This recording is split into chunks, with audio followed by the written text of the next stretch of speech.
Hello, എല്ലാവർക്കും നമ്മുടെ ചാനലിലെ പുതിയൊരു വീഡിയോയിലേക്ക് സ്വാഗതം. ഇത് എൽബി ആണ്. എല്ലാവരും സുഖമായിട്ടും സുരക്ഷിതരായിട്ട് ഇരിക്കുകയാണെന്ന് വിചാരിക്കുന്നു. അപ്പോൾ ഇന്നിവിടെ നല്ല മഴയൊക്കെ ഉള്ളൊരു ദിവസമാണ്. അപ്പോൾ കുറച്ച് മഴയുള്ള ദിവസത്തെ കുറച്ച് കാഴ്ചകളൊക്കെ നമുക്ക് കാണാം. അപ്പോൾ എൻ്റെ കൂടെ പോരെ.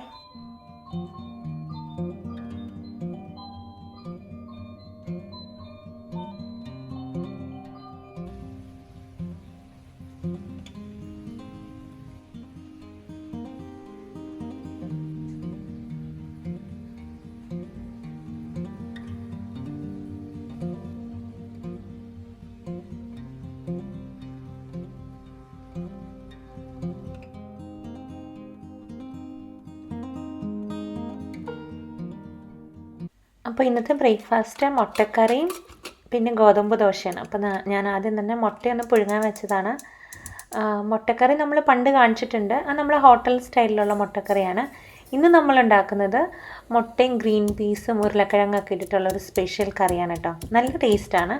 അപ്പോൾ നിങ്ങൾ ഇതുപോലെ ഉണ്ടാക്കാത്തവരൊന്ന് പരീക്ഷിച്ച് നോക്കണേ. അപ്പോൾ നമുക്ക് പാൻ ആദ്യം അടുപ്പിൽ വെച്ചിട്ട് അതിനകത്തേക്ക് കുറച്ച് വെളിച്ചെണ്ണ ചൂടായി കഴിയുമ്പോൾ കുറച്ച് ഹോൾ സ്പൈസസ് ആണ് ഇട്ട് കൊടുത്തത്. അത് ഏലക്ക, ഗ്രാമ്പൂ, പട്ട അതൊക്കെയാണ് ഇട്ട് കൊടുത്തത്. അതിനകത്തേക്ക് നമ്മൾ സവാള നീളത്തിൽ അരിഞ്ഞു വെച്ചതും 2 പച്ചമുളകും ചേർത്ത് നന്നായിട്ട് വഴറ്റി കൊടുക്കാം.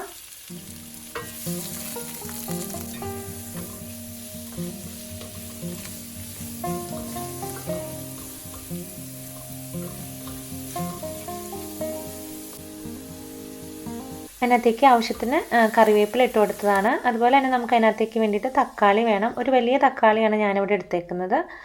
നിങ്ങൾക്ക് ചെറിയ തക്കാളിക്കാണെങ്കിൽ 2 തക്കാളി എടുക്കാം കേട്ടോ. കുറച്ച് പുളി വേണം. നമ്മളിത് തേങ്ങാപ്പാലിലാണ് കറി ഉണ്ടാക്കുന്നത്. അതുപോലെ തന്നെ ഗ്രീൻ പീസും ഉരുളക്കിഴങ്ങും ഒക്കെ ഇടുന്നുണ്ട്.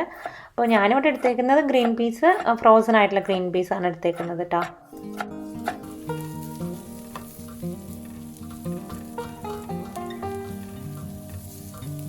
അപ്പോൾ ഗോതമ്പ് ദോശയ്ക്ക് വേണ്ടിയിട്ടുള്ള ഗോതമ്പ് മാവ് കലക്കിയെടുക്കുന്നതാണ്. ചുമ്മാ ഉപ്പിട്ടിട്ട് വെള്ളം ഒഴിച്ചിട്ട് കലക്കുന്നു, അത്രയേ ഉള്ളൂ കേട്ടോ. നമുക്കിതിനകത്തേക്ക് വെറൈറ്റി ആയിട്ട് തേങ്ങ ചേർക്കാം, അതുപോലെ സവാള അരിഞ്ഞ് പച്ചമുളകൊക്കെ ചേർത്ത് നമുക്ക് ഉണ്ടാക്കാം. ഞാനിന്നിവിടെ സിമ്പിളായിട്ട് ഉണ്ടാക്കുന്നത്, കാരണം നമ്മുടെ കറി കുറച്ച് ഹെവിയാണ്. അപ്പോൾ ദോശ സിമ്പിളാക്കാമെന്ന് വിചാരിച്ചിട്ട് വെറുതെ അത് ഉപ്പിട്ട് കലക്കിയിട്ടേ ഉള്ളൂ. അപ്പോൾ നമ്മുടെ സവാളയൊക്കെ ഒന്ന് വഴണ്ട് വരുമ്പോൾ നമ്മൾ അതിനകത്തേക്ക് ചേർക്കുന്ന ഇഞ്ചിയും വെളുത്തുള്ളിയും കൂടി ഞാനൊന്ന് ചതച്ചെടുത്തതാണ്. നിങ്ങൾക്ക് പേസ്റ്റ് വേണമെങ്കിൽ പേസ്റ്റ് ആക്കിയിട്ടും ചേർക്കാം കേട്ടോ, ഒരു കുഴപ്പമില്ല. അപ്പോൾ അതും കൂടെ ഒന്ന് നന്നായിട്ട് മൂത്ത് വരട്ടെ. അപ്പോൾ ഞാനിവിടെ കുറച്ച് ഉരുളക്കിഴങ്ങിൻ്റെ കഷ്ണങ്ങളൊന്ന് വേവിക്കാനായിട്ട് വെച്ചിട്ടുണ്ട്. അപ്പോൾ വേവിച്ചിട്ട് ഇടുകയാണെങ്കിൽ അത്രയും നേരം കൂടെ ലാഭിക്കാമല്ലോ എന്ന് വിചാരിച്ചിട്ടാണ്. അപ്പോൾ ഇഞ്ചി വെളുത്തുള്ളിയുടെ പച്ചമണം മാറിക്കഴിയുമ്പോൾ നമ്മൾ അരിഞ്ഞ് വെച്ച് തക്കാളി ചേർത്തിട്ട് നന്നായിട്ട് ഇളക്കി കൊടുക്കുകയാണ്. കുറച്ച് ഉപ്പിട്ടിട്ട് നമുക്കൊന്ന് മൂടി വയ്ക്കാം. അപ്പോൾ പെട്ടെന്ന് തക്കാളി അങ്ങ് വാടി വരും. തക്കാളി ഇങ്ങനെ വാടി നന്നായിട്ട് വരുമ്പോൾ നമ്മൾ അതിനകത്തേക്ക് പൊടികൾ ചേർക്കുകയാണ്. ആദ്യം മഞ്ഞൾപ്പൊടിയാണ് ചേർക്കുന്നത്. ഒരു 1/4 ടീസ്പൂണൊക്കെ മതിയാവും. ഒരു 1.5 ടീസ്പൂൺ കാശ്മീരി മുളക് പൊടിയാണ്. നമ്മളിതിനകത്ത് 3 പച്ചമുളക് വേറെ ചേർത്തിട്ടുണ്ട്. പിന്നെ എരിവിനനുസരിച്ച് നമുക്ക് മാറ്റങ്ങൾ വരുത്താം കേട്ടോ. പിന്നെ കുറച്ച് കുരുമുളക് പൊടി നമ്മൾ ചേർക്കും. ഇപ്പോൾ ചേർക്കുന്നത് മല്ലിപ്പൊടിയാണ്. അതൊരു 2 ടീസ്പൂണോളമാണ് മല്ലിപ്പൊടി ചേർത്തത്. പിന്നെ കുറച്ച് കുരുമുളക് പൊടി ചേർക്കുന്നുണ്ട്. അത് നമ്മുടെ എരിവിനനുസരിച്ച് ഒരു 1/2 തൊട്ട് 3/4 ടീസ്പൂണൊക്കെ വരെ ചേർക്കാം നമുക്ക്. ഇതെല്ലാം നന്നായിട്ടൊന്ന് വഴണ്ട് വരട്ടെ. പിന്നെ നമ്മൾ ലാസ്റ്റായിട്ട് ഒരു പൊടിയും കൂടെ ആഡ് ചെയ്യുന്നുണ്ട്. അത് പെരുംജീരകം വറുത്ത് പൊടിച്ച് വെച്ചേക്കുന്നതാണ്. അതൊരു 1/2 ടീസ്പൂണാണ് ചേർത്തത് കേട്ടോ. അപ്പോൾ അതും കൂടെ എല്ലാം ചേർത്തിട്ട് നന്നായിട്ട് പൊടികളൊന്ന് വാടി വരുന്ന വരെ നമുക്ക് നന്നായിട്ട് ഇളക്കി കൊടുക്കാം. പൊടികളുടെ പച്ചമണമൊക്കെ മാറി വരുമ്പോൾ നമ്മൾ അതിനകത്തേക്ക് 2-ാം പാൽ ഒഴിച്ചു കൊടുക്കും. 2-ാം പാലും പിന്നെ കുറച്ച് ആവശ്യത്തിന് ഗ്രേവി ഉണ്ടാകുമ്പോഴത്തിന് വെള്ളവും വേണമെങ്കിൽ ഒഴിച്ചു കൊടുക്കാം കേട്ടോ. അത് കഴിഞ്ഞിട്ട് നമ്മൾ അതിനകത്തേക്ക് ഫ്രോസൺ ആയിട്ടുള്ള ഗ്രീൻ പീസാണ് ഞാനിവിടെ ചേർത്തത്. അപ്പം നമുക്കതിന് കുക്കിംഗ് ടൈം ഒരുപാട് എടുക്കില്ല.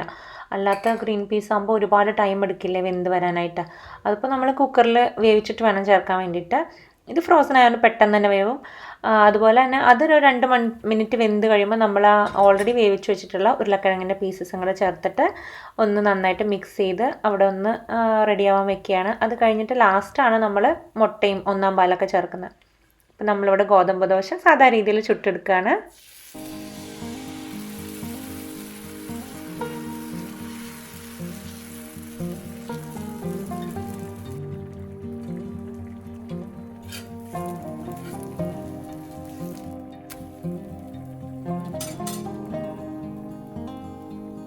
മുട്ട ഉടഞ്ഞു പോകാതിരിക്കാൻ വേണ്ടിയിട്ട് ഞാൻ ഒന്നാം പാലും കൂടെ ചേർത്തിട്ടാണ് കേട്ടോ മുട്ട ചേർത്തത്. അപ്പോൾ ഒന്നാം പാൽ ചേർത്ത് നന്നായിട്ട് ഇളക്കി യോജിപ്പിച്ച് കഴിയുമ്പോൾ നമുക്കതിനകത്തേക്ക് നമ്മൾ പുഴുങ്ങി എന്താ പറയുക പീസസ് ആക്കി വെച്ചിട്ടുള്ള മുട്ട ചേർത്ത് കൊടുക്കാം.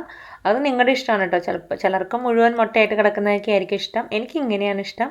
അപ്പോൾ അതുകൊണ്ട് അത് ചേർത്ത് കൊടുക്കാം. പിന്നെ ഒന്ന് തിള വന്നാൽ മതിയാവും. പിന്നെ വേറെ ഒരുപാടൊന്നും ചെയ്യാനില്ല. ജസ്റ്റ് ഒന്ന് ഒരുപാടൊന്നും ഉടഞ്ഞു പോവാതെ ഒന്ന് മിക്സ് ചെയ്ത് കൊടുക്കുക.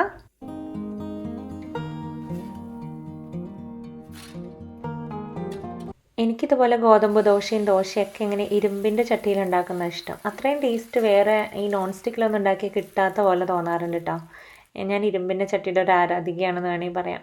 അപ്പോൾ നമ്മുടെ മുട്ടക്കറി റെഡിയായി, ഗോതമ്പ് ദോശ റെഡിയായി. നമുക്ക് ഇനി ബ്രേക്ക്ഫാസ്റ്റ് കഴിക്കാം. നല്ല കോമ്പിനേഷനാണ് കേട്ടോ. ഒന്ന് ട്രൈ ചെയ്ത് നോക്കൂ. കാരണം എന്താ പറയുക, ഗോതമ്പ് ദോശ ഉണ്ടാക്കാൻ വളരെ എളുപ്പമല്ലേ. ഉപ്പ് മാത്രമല്ലേ നമ്മൾ ഇട്ടിട്ടുള്ളൂ.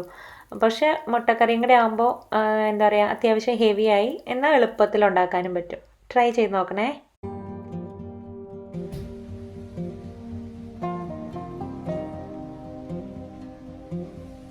പുറത്ത് മഴ നല്ല തകർത്ത് പെയ്യുന്നുണ്ട്. അപ്പോൾ ഞാൻ ബീഫ് ഉണ്ടാക്കാൻ വേണ്ടിയിട്ട് പൊടികൾ ചൂടാക്കുന്നതാണ്. നമ്മുടെ ബീഫിൻ്റെ റെസിപ്പി ചാനലിൽ അപ്ലോഡ് ചെയ്തിട്ടുണ്ട്. ഒരുപാട് നല്ല റെസ്പോൺസ് കിട്ടിയിട്ടുള്ള ഒരു റെസിപ്പിയാണ്. അപ്പോൾ ഒന്ന് ഉണ്ടാക്കി നോക്കണം കേട്ടോ. പിന്നെ നമ്മൾ ഉണ്ടാക്കുന്നത് ഒരു മോരുകറിയാണ്. തക്കാളി കൊണ്ടുള്ള മോരുകറി. വളരെ എളുപ്പമാണ്. എനിക്കിഷ്ടമാണ് തക്കാളി കൊണ്ട് മോരുകറി ഉണ്ടാക്കാനായിട്ട്. നിങ്ങൾ ഉണ്ടാക്കിയിട്ടുണ്ടോ? ഉണ്ടാക്കിയിട്ടില്ലെങ്കിൽ ഒന്ന് ട്രൈ ചെയ്ത് നോക്കട്ടോ. അപ്പോൾ നമ്മൾ അതിനകത്തേക്ക് 2-3 പച്ചമുളക് നെടുവേ കീറിയിട്ടുണ്ട്. ഇതുപോലെ വലിയ തക്കാളി ഞാൻ എടുത്തേക്കുന്നത്. ഈ തക്കാളിയും കൊണ്ട് മോരുകറി ഉണ്ടാക്കുമ്പോഴാണ് എനിക്ക് നന്നായിട്ട് തോന്നാറുള്ളത് കേട്ടോ. അപ്പോൾ അതിങ്ങനെ ഒരുമാതിരി വലിയ പീസായിട്ടാണ് അരിഞ്ഞിടേണ്ടത്. ഒരുപാട് ചെറുതാക്കണ്ട കേട്ടോ. കാരണം കുറച്ചിങ്ങനെ പീസായിട്ട് കിടക്കണം, എന്നാൽ നന്നായി വേവുകയും ചെയ്യണം. അതാണ് അതിൻ്റെ ഒരു പാകം. അപ്പോൾ അതെല്ലാം അരിഞ്ഞിട്ട് വെള്ളം ഒഴിച്ചിട്ട് പൊടികളൊക്കെ കൂടി നമ്മൾ അടുപ്പത്ത് വെക്കുകയാണ് ഫസ്റ്റ് തന്നെ. അപ്പോൾ കുറച്ച് കറിവേപ്പില ചേർത്ത് കൊടുത്തു. പിന്നെ ചേർക്കുന്ന കുറച്ച് മഞ്ഞൾപ്പൊടി. ഇപ്പോൾ ചേർത്ത് കൊടുക്കുന്ന എരിവുള്ള മുളക് പൊടിയാണ് കേട്ടോ. പിന്നെ ഇത് എരിവില്ലാത്ത മുളക് പൊടി. അത് രണ്ടും ഓരോ ടീസ്പൂണാണ് ചേർത്ത് കൊടുത്തത്. പിന്നെ വെള്ളം ഒഴിച്ചിട്ട് നമുക്ക് തക്കാളി ആദ്യം വേവാനായിട്ട് വെക്കാം.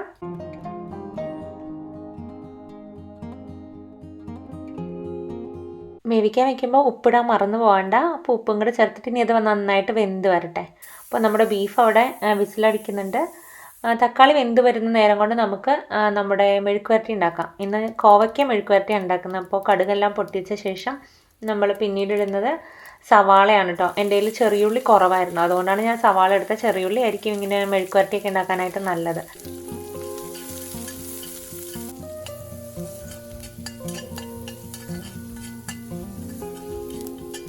അപ്പോൾ സവാളയെല്ലാം നന്നായിട്ട് വാടി വരുമ്പോൾ നമ്മൾ അതിനകത്തേക്ക് വെളുത്തുള്ളി ചതച്ചത് ചേർത്ത് കൊടുക്കുകയാണ്.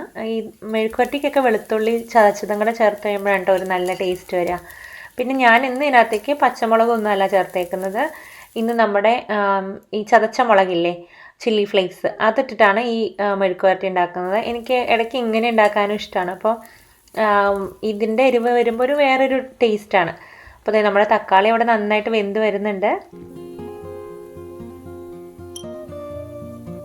അപ്പോൾ ഇടിച്ച മുളകൊക്കെ നന്നായിട്ട് മൂത്ത് വരുമ്പോൾ നമ്മൾ അതിനകത്തേക്ക് മഞ്ഞൾപ്പൊടി ചേർത്ത് നന്നായിട്ട് അത് മൂത്ത് വരുമ്പോൾ കോവയ്ക്ക അരിഞ്ഞ് വെച്ചത് ചേർത്ത് കൊടുക്കുകയാണ്. ഇത് ഫ്രോസൺ ആയിരുന്നു കേട്ടോ, അതുകൊണ്ടാണ് അങ്ങനെ ഇരിക്കുന്നത്. അപ്പോഴേക്കും നമ്മുടെ തക്കാളിയെല്ലാം നന്നായിട്ട് വെന്ത് വന്നിട്ടുണ്ടായിരുന്നു. അപ്പോൾ നമുക്ക് അതിനകത്തേക്ക് തേങ്ങയും കുറച്ച് ജീരകവും കൂടെ കൂടിയിട്ട് നന്നായിട്ട് അരച്ചത് ചേർത്ത് കൊടുക്കുകയാണ്. വേറെ ഒന്നും ചേർത്തിട്ടില്ല. തേങ്ങയും ഒരു നുള്ള് ജീരകമാണ് ചേർത്തത്. ഒരുപാട് ജീരകം ചേർത്തിട്ടില്ല കേട്ടോ. ഈ തക്കാളി മോരുകറിക്കൊക്കെ ഒരുപാട് ജീരകം വരുന്നതിൻ്റെ ടേസ്റ്റ് എനിക്ക് അത്ര അങ്ങ് ഇഷ്ടപ്പെടാറില്ല. അപ്പോൾ അത് നന്നായിട്ട് ഇളക്കി കൊടുത്തിട്ട് ഇനി നമ്മുടെ അതൊന്ന് നന്നായിട്ട് തിളച്ച് വരട്ടെ. അപ്പോൾ നമുക്ക് തൈര് കട്ട ഉടച്ചത് ചേർത്ത് കൊടുക്കാം. ഇപ്പോൾ ഇത് നന്നായിട്ട് തിളയെല്ലാം വന്നു. അപ്പോൾ ഇപ്പം നമ്മൾ തീ ഏറ്റവും കുറച്ച് വെച്ചിട്ട് തൈര് കട്ട ഉടച്ചത്, ഞാൻ വിസ്ക് വെച്ചിട്ടാണ് കട്ട ഉടയ്ക്കാറ്, അത് ചേർത്ത് നന്നായിട്ട് ഇളക്കി കൊടുക്കുകയാണ്. തിളച്ച് പോകാതെ നോക്കണം കേട്ടോ. തിളച്ച് പോയാൽ ചിലപ്പോൾ പിരിഞ്ഞു പോകാൻ ചാൻസ് ഉണ്ട്. അപ്പോൾ അതേ നമ്മുടെ തൈര് ഫുള്ള് ഒഴിച്ചു കൊടുത്തു. ഇനി നമ്മളതൊന്ന് ആവി വരാനായിട്ട് വെയിറ്റ് ചെയ്താൽ മതിയാവും. ശരിക്കും നമ്മൾ ആ ഇളക്കുന്ന കയ്യിൽ നിന്നൊക്കെ ആവി പൊങ്ങി വരുന്നതാണ് അതിൻ്റെ പാകം എന്ന് പറയണത്. അപ്പോൾ തന്നെ നിർത്തിക്കോളാം, അല്ലെങ്കിൽ ചിലപ്പോൾ അങ്ങ് പിരിഞ്ഞു പോകും കുറച്ചും കൂടെ കഴിഞ്ഞിട്ടുണ്ടെങ്കിലേ. അപ്പോൾ ഇത് ഇപ്പോൾ നല്ലോണം ആവി വരുന്നത് നിങ്ങൾക്ക് കാണാൻ പറ്റുന്നില്ലേ. അപ്പോൾ നമുക്ക് കറി ഓഫ് ചെയ്യാം. ഇനി നമുക്ക് കടുക് താളിച്ചിടാം.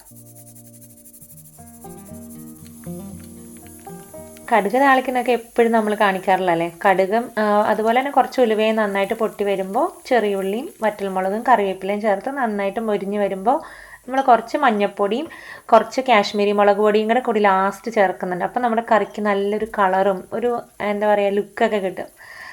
അപ്പോൾ അതും കൂടെ ചേർത്തിട്ട് നന്നായിട്ട് മൂത്ത് കഴിയുമ്പോൾ അതിനകത്തേക്ക് ഒഴിച്ചു കൊടുക്കുക, അടച്ച് വയ്ക്കുക, അത്രയേ ഉള്ളൂ. അപ്പോൾ നമ്മുടെ തക്കാളി മോരുകറി റെഡിയായി. അപ്പോൾ ആ സമയമായപ്പോഴേക്കും നമ്മുടെ കോവയ്ക്ക മെഴുക്ക് വരട്ടി റെഡി ആയിട്ടുണ്ട് കേട്ടോ. പെട്ടെന്ന് തന്നെ വെന്ത് കിട്ടി. ഇനി നമ്മൾ ബീഫ് ഉണ്ടാക്കുന്നതാണ് കേട്ടോ. അത് ഞാൻ റെസിപ്പി ആയിട്ട് കാണിച്ചിട്ടില്ല, മുന്നേ തന്നെ അപ്ലോഡ് ചെയ്തിട്ടുണ്ട്. ഞാൻ ലിങ്ക് താഴെ കൊടുക്കാം.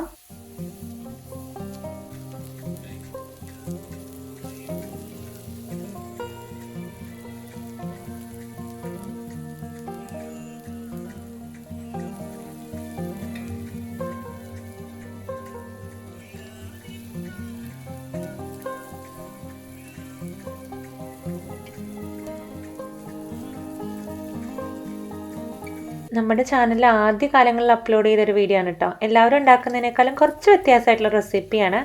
അപ്പോൾ ഉണ്ടാക്കി നോക്കിയവർക്കൊക്കെ നല്ലതായിട്ട് ഇഷ്ടപ്പെട്ടിട്ടുണ്ടായിരുന്നു. ഫോട്ടോസൊക്കെ അയച്ചു തന്നെ ഞങ്ങൾക്ക് ഇൻസ്റ്റയിലും മെസ്സഞ്ചറിലൊക്കെ. അപ്പോൾ നിങ്ങൾ ഉണ്ടാക്കുമ്പോൾ ഞങ്ങൾക്ക് ഫോട്ടോസൊക്കെ അയച്ചു തരാം കേട്ടോ.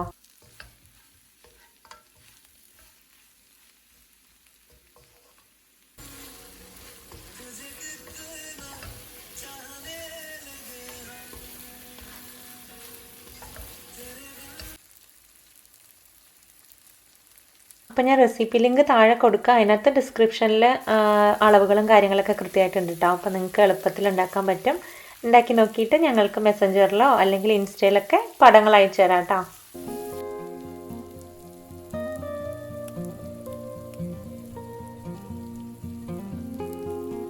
അപ്പോൾ നമ്മുടെ ഉച്ചയൂണ് കാലമായി. അപ്പോൾ നമുക്ക് തക്കാളി മോരുകറിയും ബീഫ് വരട്ടിയതും കോവയ്ക്ക മെഴുക്ക് വരട്ടിയൊക്കെ കൂടിയിട്ട് ഒരു പിടി പിടിച്ചാലോ? കൂടുന്നോ? സൂപ്പർ ടേസ്റ്റ് ആയിരുന്നു, സൂപ്പർ കോമ്പിനേഷനാണ്. നിങ്ങൾ ഉണ്ടാക്കാത്തവർ ഇതൊന്ന് ട്രൈ ചെയ്ത് നോക്കട്ടോ. അപ്പോൾ പുറത്ത് നല്ല മഴയാണ്, അതുകൊണ്ട് തന്നെ ഒരുപാട് പണികളൊന്നും ചെയ്യാതെ കുറച്ച് മടി പിടിച്ചൊക്കെ ഇരിക്കുകയാണ്. എന്താ പറയുക, ഫുഡ് ഉണ്ടാക്കൽ മാത്രമേ ഇന്ന് കാര്യമായിട്ട് നടന്നിട്ടുള്ളൂ. വേറെ പ്രത്യേകിച്ച് ഒന്നും തന്നെ ചെയ്തിട്ടില്ല കേട്ടോ.